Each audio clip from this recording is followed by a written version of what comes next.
चलिए स्टार्ट करते हैं नीति आयोग के बारे में। स्वाधीनता के बाद हमारे देश में तत्कालीन सोवियत संघ के समाजवादी शासन की संरचना को अपनाया था। सोवियत संघ के समाजवादी शासन संरचना को अपनाया था, जिसमें योजनाएं बनाकर काम किया जाता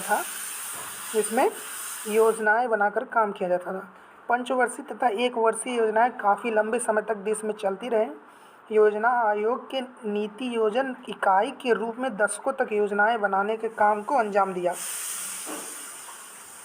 लेकिन केंद्र में सत्ता परिवर्तन होने के बाद 1 जनवरी 2015 को, ये डेट काफ़ी इम्पोर्टेंट है, 1 जनवरी 2015 को योजना आयोग के स्थान पर केंद्रीय मंत्रिमंडल ने नीति आयोग का गठन किया।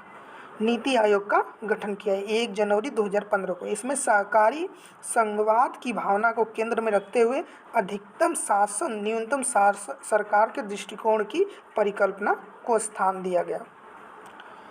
नीति आयोग की प्रशासनिक संरचना। नीति आयोग का जो अध्यक्ष होता है वो प्रधानमंत्री होता है। हमारे 1 जनवरी 2015 को इसका नीति आयोग नाम रख दिया गया था योजना आयोग से। उपाध्यक्ष जो होता है वो प्रधानमंत्री द्वारा नियुक्त किया जाता है। किसके द्वारा? प्रधानमंत्री के द्वारा। संचालन परिषद जो है सभी राज्यों के मुख्यमंत्री और केंद्र शासित प्रदेशों के उपराज्यपाल, ये लोग संचालन परिषद में होते हैं। सभी राज्यों के मुख्यमंत्री और केंद्र शासित प्रदेशों के राज्यपाल संचालन परिषद में होते हैं। क्षेत्रीय परिषद विशिष्ट क्षेत्रों मुद्दों को संबोधित करने के लिए प्रधानमंत्री या उसके द्वारा चुना हुआ व्यक्ति मुख्यमंत्रियों और उपराज्यपालों की बैठक की अध्यक्षता करता है।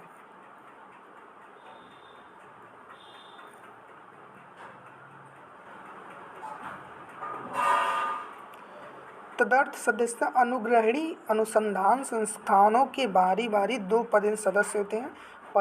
पदेन सदस्यता किनको मिलती है? प्रधानमंत्री द्वारा नामित केंद्रीय मंत्रिपरिषद के अधिकतम 4 सदस्यों को पदेन सदस्यता मिलती है। मुख्य कार्यकारी अधिकारी जो होता है, ये मुख्य CEO जो होता है भारत सरकार का सचिव, जिसे प्रधानमंत्री एक निश्चित कार्यकाल के लिए नियुक्त करता है। विशेष आमंत्रित प्रधानमंत्री द्वारा नामित विभिन्न क्षेत्रों के विशेषज्ञों को इसमें शामिल किया जाता है।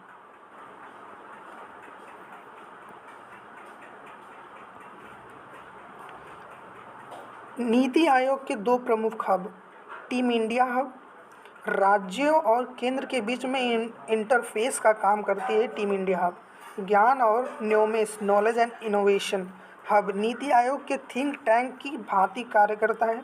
नीति आयोग ने 3 दस्तावेज जारी किए हैं, जिसमें से 3 वर्षीय कार्य एजेंडा, 7 वर्षीय मध्यम अवधि की रणनीति का दस्तावेज और 15 वर्षीय लक्ष्य दस्तावेज शामिल है।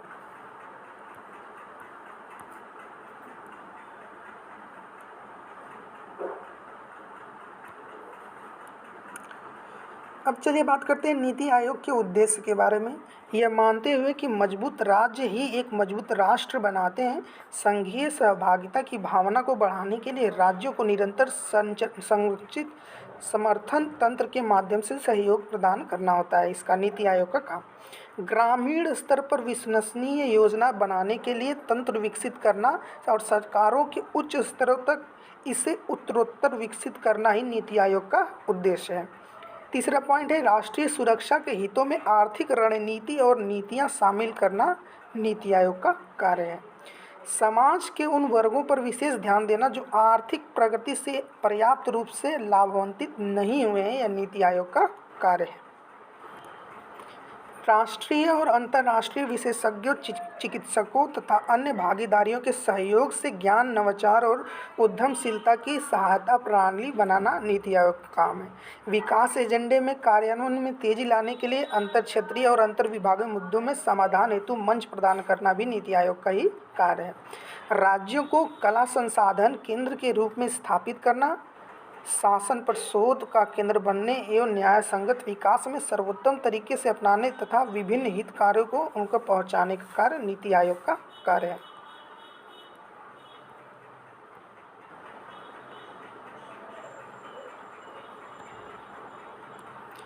चलिए बात कर लेते हैं नीति आयोग और योजना आयोग में अंतर क्या है।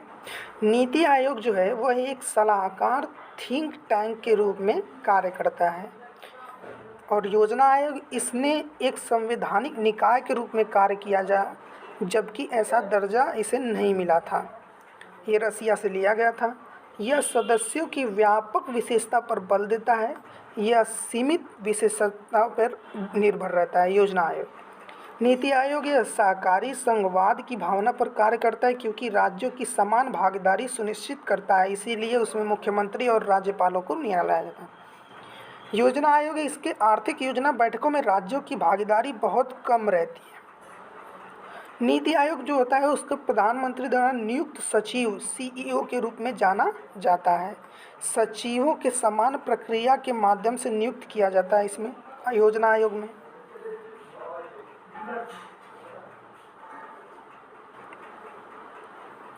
यह बॉटम अप अप्रोच कार्य करता है और ये टॉप डाउन अप्रोच कार्य करता है। इस नीतियाँ लागू करने का अधिकार नहीं है, नीति आयोग को नीतियाँ लागू करने का अधिकार नहीं है।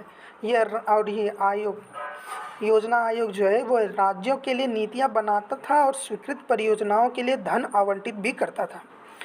और नीति आयोग को इसे धन आवंटित करने की शक्ति नहीं है जो वित्त मंत्री में निहित है, और इस योजना आयोग में इसे मंत्रालय और राज्य सरकार को धन आवंटित करने की शक्तियाँ प्राप्त थी।